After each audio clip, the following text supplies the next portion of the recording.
that is how I plan to save $10,000 a year.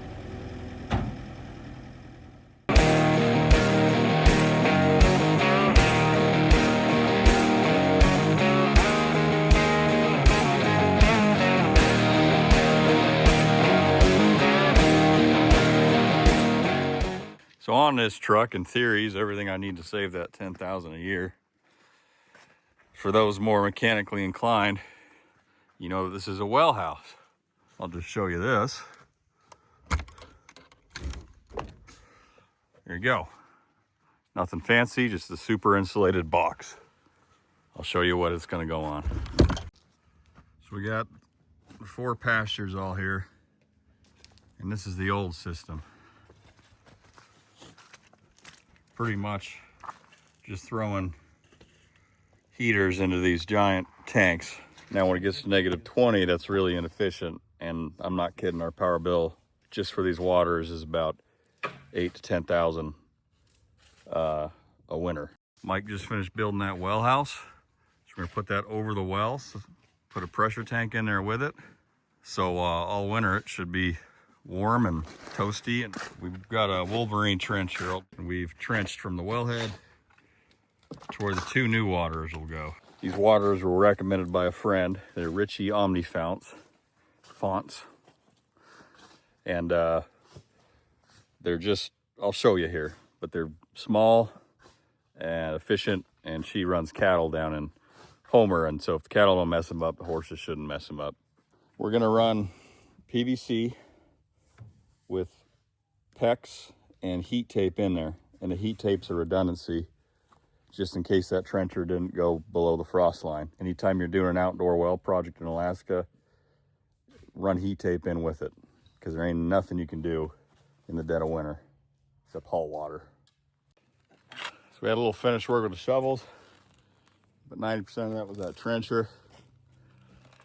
It's probably not as deep as it could be, but as deep as we can get on a budget. And again, that's what the heat tape's for. So there's the wellhead, just a different angle of our approach. Mike and Dad here are gonna just lift it right on top of the wellhead.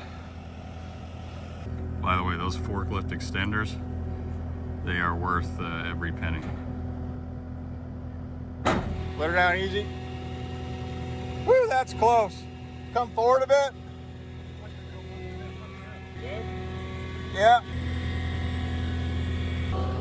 Damn near ran my head over.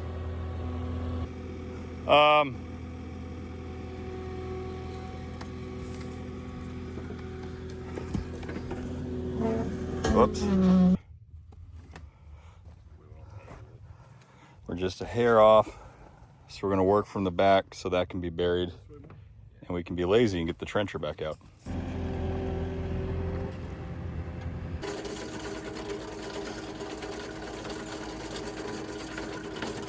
Okay, there we go, 2 runs. One goes left, one goes right. We decided against a T there due to PEX crimping and failure points, but I'm excited.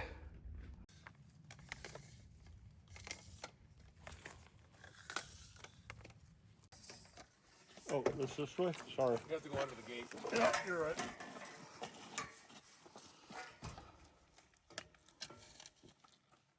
Under? Yeah, I guess that makes sense. Yeah, you can't do a gate.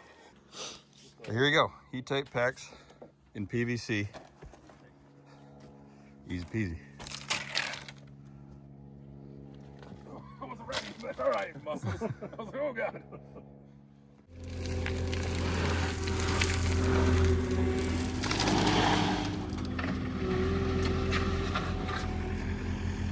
That's why a skid steer is worth 30 hands right here.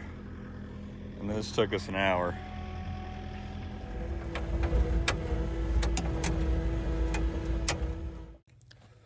Here we are 2 weeks later, because it just kept raining.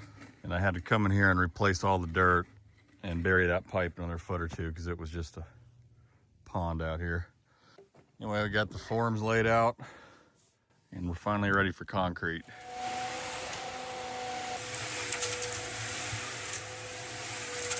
Put some rebar in and make sure the cows don't method, or horses more likely, and that new fiberglass rebar.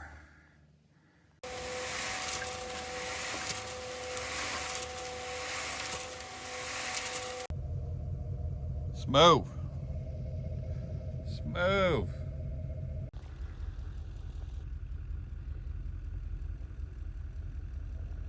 As I'm sure you can tell by my attire, it is now a few months later. We're in January. So here we are. This is the final result. Looks a little different now, a little snow. And here's the two Richies. You can see that one's got a lot of drool dribble, which I got to come out and chip that once in a while. It's a pretty clever little water. There's heaters in here, and the spigot is under this red thing. And so long as the water is high, wind can't get in here, and the ambient temperature keeps it warm enough to not freeze. I'll answer the biggest question first. Did it save me money? Yeah, it saved me a ton of money. My electric bills dropped from $2,000 to $3,000 a month to maybe $300 to $400, and that includes my house and the barn and everything else. So the old waters were a significant drain on resources. Second biggest thing I know I'm going to get flack for is you didn't bury them deep enough. I know that. That's why I put heat tape in there. Well, that's going to fail one day. I also know that. I don't know what I'm going to do when that happens. Probably build an above ground conduit or rent an excavator and redo it. But should last me a couple years.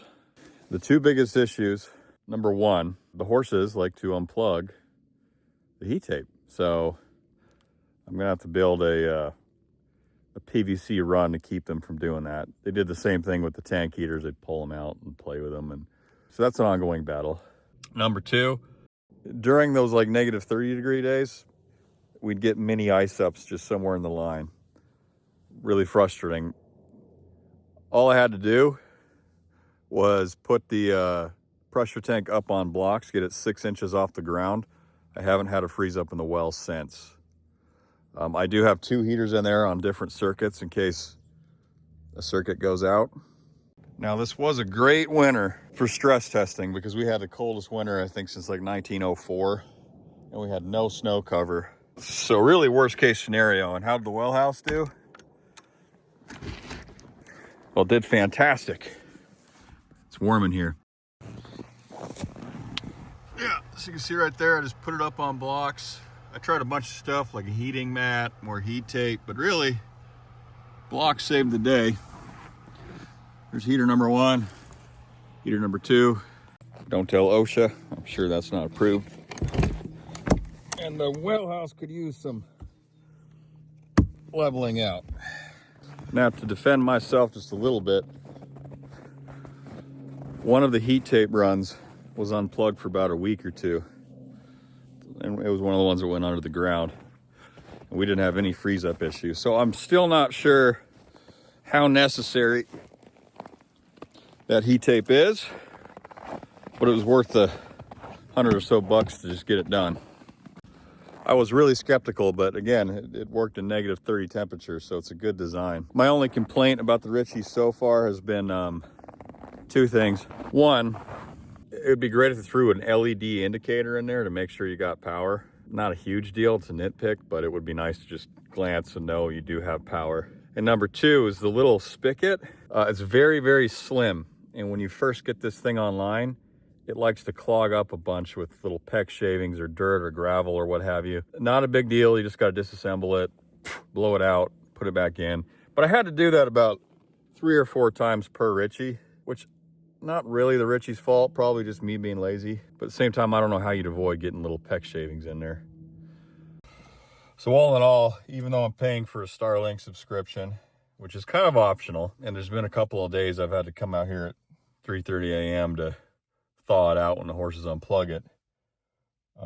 Super worth what I invested into it. Again, I've already paid it off just in that first cold snap we had. I realize not every farmer can do this, but if you do have a well out there and you do have the ability, it's a game changer. So number one, the biggest cost, of course, is the electric bill, right? And that sucked. The second cost is your time or your hands' time or whoever, but, you know, coming out here and watering 100 animals, that's like a 2-hour job every day if nothing's frozen and everything goes right. So both in labor and utilities, this thing saved me a fortune so far.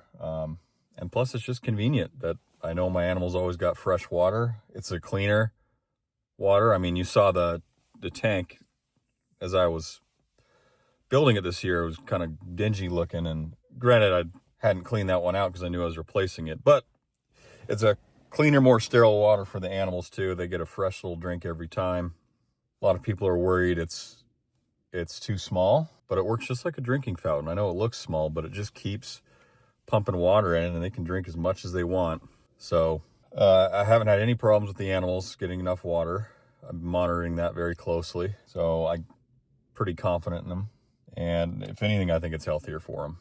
As far as things I would have done differently, kind of happy with myself. Not a whole lot, but I would have built the well house bigger. My biggest concern was keeping that thing heated, but that really hadn't been an issue with just a little Home Depot space heater. So I would have built it a little bigger so it's easier to work on in case of freeze-ups or whatnot. Number two, definitely would have buried the water lines deeper, put some insulation around them instead of just PVC. But I am very pleased how much they've held up with minimal inputs there. And then number two would be cord control. These jokers really, really love unplugging things. So I probably, this spring, I need to figure out a way to bury all the cords, or at least put them in like a PVC channel or something to prevent them from messing with it, because that's the most frustrating part. And then if anyone's wanting to do this, I'd always recommend having and I kept the tanks out there as a backup in case you do have a freeze up. You can put water in there and the horses don't go a minute without water. I also highly recommend some kind of monitoring system. I'm a paranoid creature by existence, so I have a digital thermometer in there that'll alert my phone if it goes too low, and I also have a camera. Had a camera, they ate it. I'm gonna put another one out there higher up this time, just to visually make sure there's water there at all times. But when I do get an alert and it does freeze up, I have a backup system ready to go, which is nice. So for anyone, I'm not sponsored by Ritchie or whatever. I know there's different brands of automatic heated waters out there. There's also different ways of keeping your water unfrozen, like spa pumps and whatnot. I'm very happy with this system. Like I said, it dropped my electricity bill significantly. It's healthier for the horses, and it's less time I got to spend watering every day, which is huge, as you all know. So thanks for tuning in. It's been Farming Alaska. This is definitely going to go down as one of my favorite improvements here on the farm. And if you got any questions, put them in the comments. I'll do my best to answer. And we'll see you next time. Check that out. It's an eagle. I don't know if you guys know this, but they're kind of like trash birds. They like to eat trash.